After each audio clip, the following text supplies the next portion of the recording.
안녕하십니까. 매일 아침 조간신문 기사를 분석하고 그 행간의 의미까지 읽어서 딱딱 풀어드리는 조간 딱풀 6월 23일 화요일에 인사드립니다. 오늘 조간들을 보면은 크게 보면은 한 서너 갈래의 기사가 나와 있습니다. 가장 많은 비중으로 다룬 것은 아무래도 이 존 볼턴 전 백악관 안보보좌관이죠. 회고록이 상당한 파장을 일으키고 있습니다. 한반도 부분에 대해서 서술한 그 대목이죠.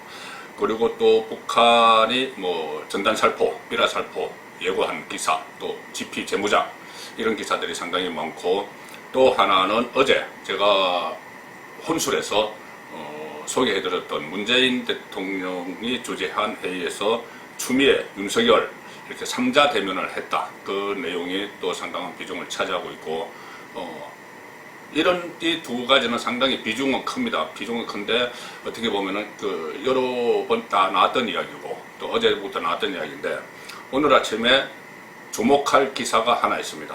그다지 큰 비중으로 다뤄지지는 않았지만 몇 개 언론사에서 다뤘는데, 김종인 미래통합당 비대위원장이 제기한 범보수의 차기 대권 주자론입니다.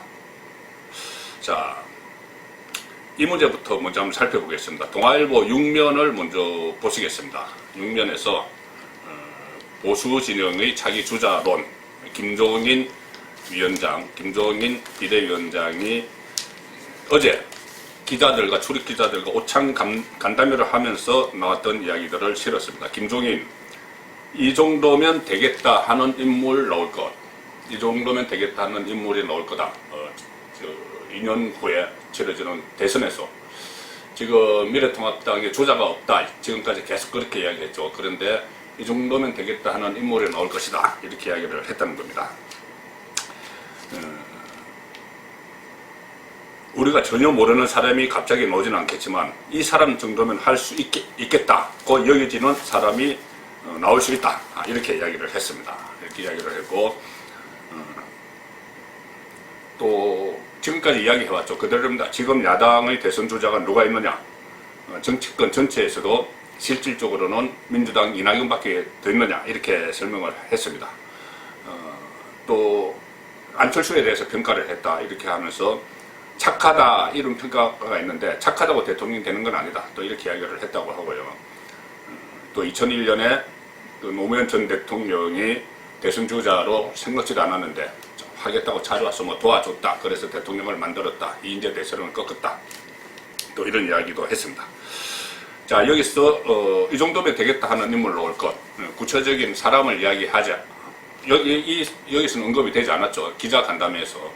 그런데 중앙일보 오늘 6면에 보시면은 그 이름이 나왔습니다. 중앙일보 6면에서 김종인, 백종원 같은 대선 주자 어떠냐. 백종원, 유명한 셰프죠. 그리고 또 여러 가지 음식점을 하는 기업인이기도 합니다. 백종원 같은 인물이 어떠냐. 중앙일보 6면에서 그렇게 이야기를 했습니다.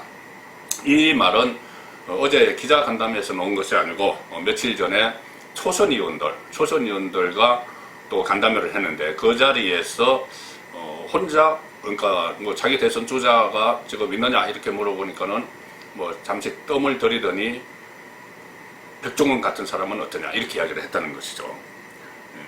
그날 그 초선 의원들과의 모임에서 일종의 대선 주자 품평회를 열었다. 중앙일보 기사는 그렇게 되어 있습니다. 그래서 좀 전에 말씀드린 대로 이낙연 의원 정도밖에 지금은 없는 거 아니냐, 그러면서 한때 그 멘토를 했었죠. 안철수 국민의당 대표에 대해서는 지금 만나도 할 얘기가 없는데 만나서 못하느냐, 착하다고 대통령 되는 건 아니다, 이렇게 이야기를 했다고 하고, 원희룡 제주지사, 얼마 전에 보수라는 말을 쓰지 말라는 김종인 그 비대위원장에 대해서 상당히 비판적인 입장을 밝힌 바가 있죠. 원희룡 제주지사는 말만들이 좋아하는 사람들이 나와서 싸우는 것처럼 해놨다, 이렇게 이야기를 했습니다. 또 윤석열 검찰총장에 대해서는 본인이 대선 주자를 하겠다고 나서면 그때 봐야지, 이렇게 이야기를 했습니다. 그리고 이 백종원 씨, 이 지금까지 품평한 것은 어제 출입 기자들과의 오찬 간담회입니다. 그리고 그 중앙일보 뒷기사를 보면은 19일 날 당 비례대표 초선 의원들과 오찬을 했는데 그 자리에서 백종원 씨 같은 분은 어떠냐 이렇게 되물었다. 그렇게 그 기사가 나와 있습니다. 그런데 그날 19일 날 초선 그 비례대표 의원들과의 그 간담회 내용을 제가 좀 더 자세히 한번 알아봤습니다. 취재를 해보니까는 이렇게 되어 있습니다. 그때 김종인 위원장이 박근혜 비대위 시절의 이야기를 이야기를 했습니다. 그리고 당시 그때처럼 당을 쇄신해야지 대선에서도 이길 수 있다 이렇게 이야기를 하니까 초선 의원들이 물어봤습니다. 다음 대선에서 누가 대통령이 될 것 같으냐 이렇게 물어본 거죠. 그리고 또 혹시 김종인 위원장께서 당시 뭐 대선 후보로서 염두에 두고 있는 사람이 있느냐 이렇게 이야기를 막 물어봤습니다.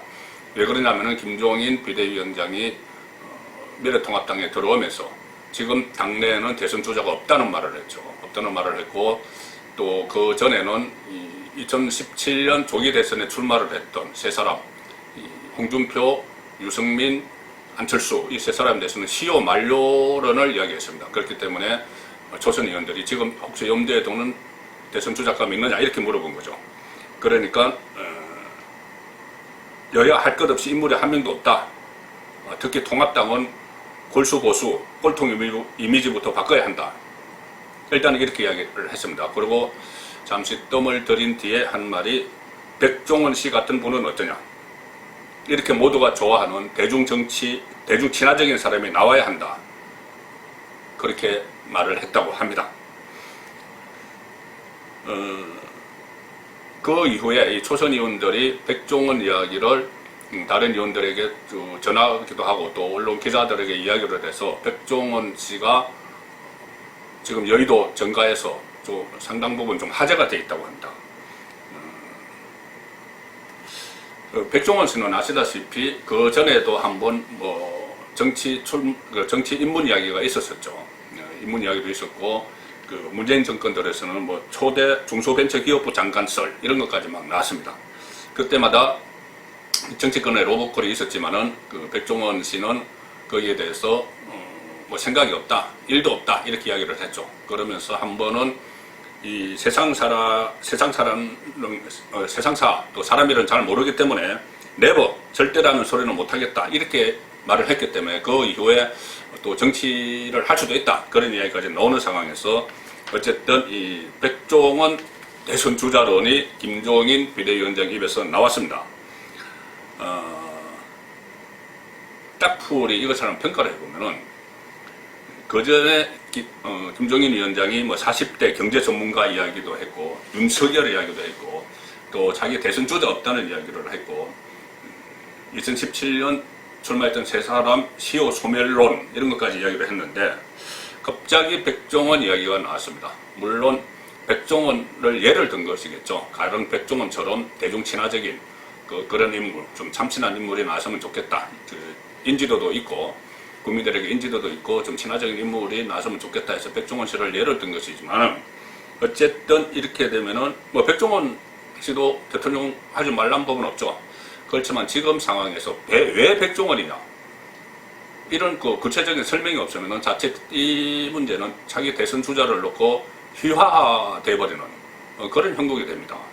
그 전에 뭐 총선 때 그 외부인사 영입론이 나오면서 별 인물들이 다 거론이 됐었죠. 그때 너무 이렇게 선거를 휘화하는 거 아니냐 그런 이야기가 나왔는데 이 역시도 마찬가지가 되는 것입니다. 그리고 또 하나는 계속 대선 주자가 없다 이렇게 이야기하는데 그렇게 되면 범보수의 자산들을 모두 부인하는 꼴이 되는 것이죠.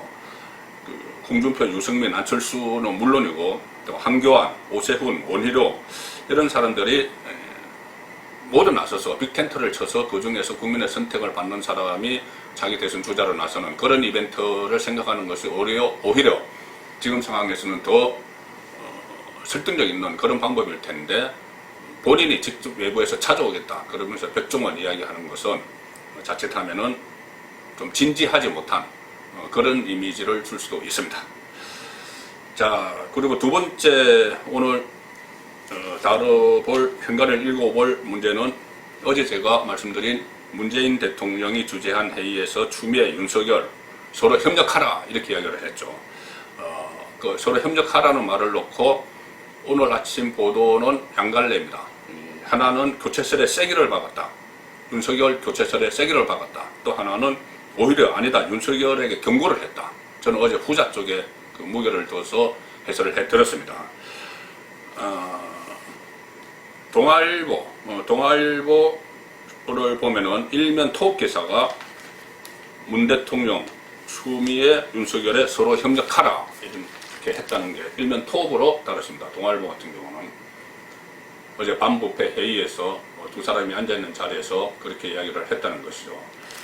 그렇게 이야기를 했는데 이것은 이 해석은 보면 이렇습니다. 법무장관, 검찰총장 갈등 중에 인권수사위원 개혁 협력 주문했다. 그리고 또 동시에 이해찬 민주당 대표는 윤석열 거론 말라 이렇게 함구령을 내렸다. 이런 것을 다 적시를 하면서 여권에서 제기된 윤석열 교체설에 세기를 박은 것으로 풀이된다. 동아일보는 이렇게 이야기했습니다. 그 근거로 또 이해찬 대표가 앞으로 윤 총장에 대한 이야기는 하지 마라. 이름도 거론하지 마라. 이렇게 지시한 것도 같은 맥락이다. 이렇게 해석을 했습니다. 그런데 다른 신문은 조금 다르게 해석을 한 것도 있습니다. 조선일보 보시겠습니다. 문 대통령, 추미애, 윤석열 향해 서로 협력해 개혁 방안 마련하라. 사이드 톡으로 나와있죠. 일단 개혁 방안을 마련하라. 이런 지시를 했다. 이 기사가 나와 있고 이렇게 중간 제목을 달았습니다. 여권의 윤 사태 압박엔 응급 안해. 그러니까 김종인 비대위원장도 이야기를 했죠. 임명권자인 대통령이 윤석열 논란에 대해서 좀 지시를 하라 이렇게 이야기를 했는데 그 부분에 대해서는 언급을 하지 않았다는 겁니다. 그래서 문 대통령이 윤 총장에 대해 사실상 침묵한 것을 두고 야당에서는 여당이 임기가 보장된 검찰총장을 흔들고 있는데도 대통령이 정리를 해주지 않은 것은 문제다. 이런 지적이 나왔다. 이렇게 지적을 했습니다. 중앙일보도 윤석열 이름도 금명 말라. 여권 총장 사퇴론이 나오는 데서 일단 제동을 걸었다. 이렇게 해석을 했고요. 한겨레 신문의 그 오면을 보시면은 윤석열 교체론 선긋기냐, 추미애와 갈등의 경고냐, 이 두 가지 해석이 나온다는 점을 또 한겨레는 비중 있게 다뤘습니다. 경고한 거냐, 윤석열에 경고한 거냐, 아니면은 이 선긋기, 그러니까 교체론에 대해서 선긋기냐, 그러니까 세게를 박은 것이냐, 두 가지 해석이 나온다는 그런 이야기를 한 것입니다. 그래서 이 행간을 한번 해석을 해보면 오늘 조간신문에서 다룬 이 3자 대면의 행간을 해석을 해보면은 교체설에 어떤 세기를 박았다기보다는 이 논란이 계속 확산되면 집권 여당의 또 집권 세력에 좋지 않은 결과가 나올 수도 있다. 반대파들이 결집을 하는, 윤석열을 중심으로 결집을 하는 그런 명분이 될 수도 있고, 또 윤석열의 정치적인 몸집만 키워주는 거 아니냐, 그런 또 우려도 여당 안에서 나온다고 합니다. 그러니까 속마음은, 그렇지만은 이 문재인 대통령이나 이해찬 대표나 속마음은 아마 윤석열을 내쳐야 한다는 여당 강경파 의원들과 크게 다르지 않을 것이다. 그렇게 짐작을 할 수가 있습니다. 그래서 당에서 그런 말이 나온다고 합니다. 여당에서 윤석열을 억지로 쫓아내서 훈장 달아줄 일 있느냐, 이런 말이 나온다고 합니다. 그리고 지금 나머지는 그 남북 문제, 외교안보 문제인데 문재인 대통령은 지금 양갈래 파도에 휩쓸려 있죠. 하나는 볼턴의 해고록입니다. 볼턴 해고록에서 문재인 대통령을 현실성 없는 이상주의자처럼 그렇게 묘사를 하고 있습니다. 그리고 또 하나 문재인 대통령 앞에는 북한의 지피 재무장, 또 전단 살포 경고, 이런 것들이 그 앞에 있습니다. 일단 그 볼턴의 이 해고력에 대해서는 진보 성향 언론들은 이 볼턴의 일방적 주장이다 이렇게 해석을 하면서 믿을 수 없다, 어떤 의도가 있다, 이렇게 의도 쪽에 그 무게를 두고 있고, 또 반면에 좀 보수 성향 언론에서는 볼턴의 해고록에 따르면 문재인 대통령이 한반도의 운전자가 아니라, 한반도 문제의 운전자가 아니라 이 양쪽의 신뢰를 받지 못하고, 김정은과 트럼프 모두의 신뢰를 받지 못하고 판문점 3자 회동에서도 배제를 하려고 했는데 트럼프와 김정은이 계속 따라다닌 그런 꼴을 보였었다, 이런 데 또 무게를 두고 있습니다. 6월 23일 조간 딱풀이었습니다.